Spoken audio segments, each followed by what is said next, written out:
Russia കഴിഞ്ഞ ദിവസങ്ങളിലായി നടത്തുന്ന ആക്രമണങ്ങളുടെ ഒരു ഗതി പരിശോധിച്ചാൽ ഒരു കാര്യം വളരെ വ്യക്തമാകും.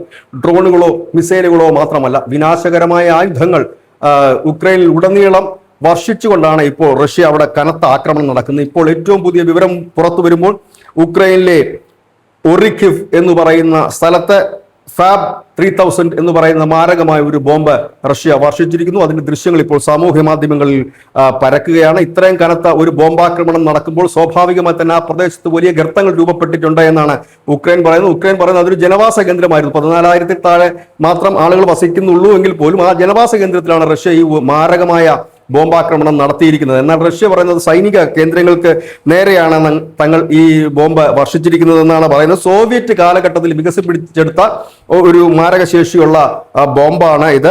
ഹൈ സ്ഫോടനാത്മകമായിട്ടുള്ള ഒരു ബോംബാണ്. ഏകദേശം ഈ ബോംബിന്റെ ടോട്ടൽ ഭാരം തന്നെ 1.2 മുതൽ 1.4 ടൺ വരെയാണ് ഇതിന്റെ ഭാരം. അതായത് 3000 കിലോഗ്രാം ഉഗ്ര സ്ഫോടക വസ്തുക്കളും പിന്നീട് അതിനകത്ത് മറ്റ് അനുബന്ധ വസ്തുക്കളും സ്റ്റീൽ കേസിംഗ് ഉൾപ്പെടെയുള്ള മറ്റ് അനുബന്ധ വസ്തുക്കളുമാണ് ഇതിലുള്ളത്. റഷ്യ ഈ ആയുധം കൂടുതലായി തന്നെ ഉപയോഗിക്കുന്നതിന് പ്രധാന കാരണം ബാലിസ്റ്റിക് മിസൈലുകൾക്ക് വലിയ ചെലവാണ്. ഇത് വളരെ കുറഞ്ഞ ചെലവിൽ നിർമ്മിക്കാൻ കഴിയും എന്നുള്ളത് തന്നെയാണ്. അതുമാത്രവുമല്ല, 2022 മുതൽ ഉക്രൈനിലേക്ക് ലക്ഷ്യം വെച്ചുകൊണ്ട് ഇത് റഷ്യ വിന്യസിച്ചു തുടങ്ങിയിരുന്നു. 2024 ഇത് കൂടുതലായി തന്നെ നിർമ്മിക്കാനും ആരംഭിച്ചിരുന്നു. 1980 അഫ്ഗാനിസ്ഥാനിലാണ് റഷ്യ ഇത് ആദ്യമായി ഉപയോഗിച്ചത്. ഏതായാലും അതിനുശേഷം ഇപ്പോൾ ഉക്രൈനിലേക്ക് ഉപയോഗിക്കുകയാണ്.